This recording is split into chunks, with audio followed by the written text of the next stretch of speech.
Ani akka nam tokkotti Jawaar Mohaammed rakkoon isa irra gahu, rakkoo Oromoo irra gahu, rakkoo anarras irras gahu nuti keessa nuti uffachiisaa adda nu baaseetu miilaa wal nu rukuchiisa waan ta'eef sana hin deeggaru. Rakkoon isarra gahu rakkoo Oromooti. Ammoo haqaan dubbachuu barbaadu. Yeroo hundumaa gaaffii nam tokkee fi gaaffii mirga waloo kan sabaa adda baasnee ilaaluutu nurra jira. Yoo Jawaar ammas achumatti diinka keessatti waan waliin fixannee waan barbaannu arganne sabni rakkoo hin qabnu malatti dacha'uu jedhee dhiigni dhangala'ee gatiin isaa maalii ka jedhutu gaaffii namatti ta'a. Sabni kun nama ofii nama isaa nama jaalatu ittifachuuf humna ta'uusaa agarsiisuun danda'a. Namatti tola ammallee nama boonsaa jechuudha.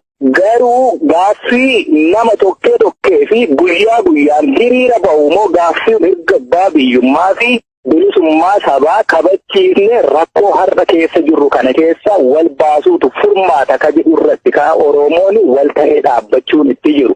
Jawaar akka nam tokkootti rakkoon isatti dhufte suni isa qofaa oolchuutiin furmaata hin taatu. Maal jennaan namoonni Jawaar jala qajeelfamanii duulanii lolchiisanii hedduu yoo mana hidhaa jiraatanii Jawaar qofaa isaatii akka muka baalirraa harca'eeti waa takka gochuu hin danda'u. Nama isa jalaa yoo funaananii fixanii eeyyee akkuma eengadda dubbiin taate sun garuma isaatti deeman. Kanaaf iyyuu uummata Oromoo kumaatamaa isa irra ta'ee diida bahee dhiiga dhangalaasuun lafee cabsuu danda'u mana hidhaa jiru faca'ee jiru walitti qabuutu furmaata. Kana kan ani jechuu barbaadu.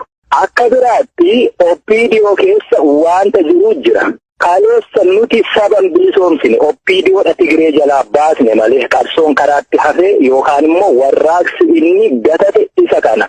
Warraaqsi gatate kun immoo qabsoo fi qabsaa'ota Oromoos kolaasuuf aggaammatee ture. Kana keessaa fi aktiivistoonnii fi gaazexeessitoonni akkasumas warri miidiyaa yookaan sooshaal miidiyaa adda addaa irratti waa babarreessaa turani kolaafamuu qabsoo fi gatatu warraaqsa kana keessaa harka qabu jechuudha. Saba bal'aa dhiiga dhangalaasisana miti kan karaa irratti dhaabbate. Kani bakka tokkotti yookaan kutaa walgahii tokko keessatti nama 50 walitti qabee bilisoomne jedhee uummata isa bal'aa harkii fi miilli cite mana hidhaa keessatti dararaa arge ture sana miti jechuudha. Sagaleen isaa inni sun ukkaamamee hafeetu dabballoota sagalee xiqqoo garuu immoo miidiyaa argatuu danda'antu sana jedhe waan ta'eef.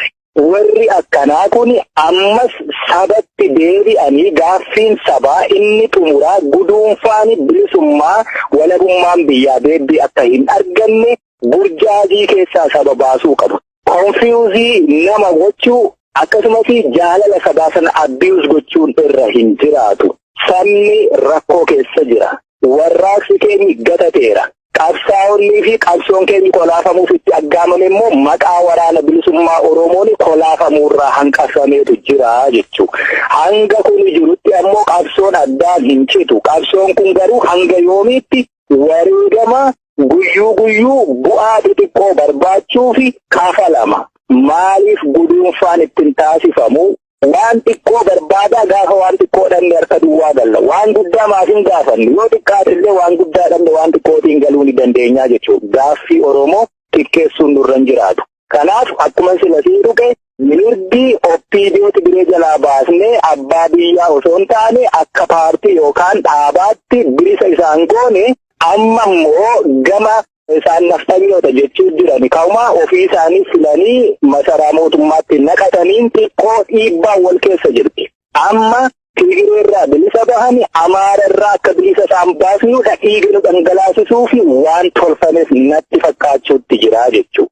Namoonni haala akkanaan qabsoo Oromootti taphatan kuni harka irraa dachaafachuu fi gara sabaatti deebi'anii gaaffii sabaa guddaa kanaaf deebii kennuu qabu. Kanaaf iyyuu Oromoon amma fincilarra jiru kuni inni kaleessatti qophaa'aa ture garuu akka tasaa balaanii Jawaarirra aggaamame jedhameetiniin saba gadiyaasa kuni mirga abbaa biyyummaa saba kanaa argamsiisuun goolabamuutu irra jiraata. Yoo sana ta'uu baate OPDO achumatti wal tuttuqaa qabdu fincila kanaa wal qabattee xiqqoo dhiibbaa taasiftee mirga ofii qabachiifachuu fi adeemtu sana kabachiisnee dachaana yoo ta'e ammas borus eftaanis duuti biraa rakkoon biraa hiriira nu baasu hin dhaabbatu jechuun barbaadan. Yaanni ani qabu ejjennoo waraana bilisummaa Oromoo inni kaleessa har'a borus kanuma.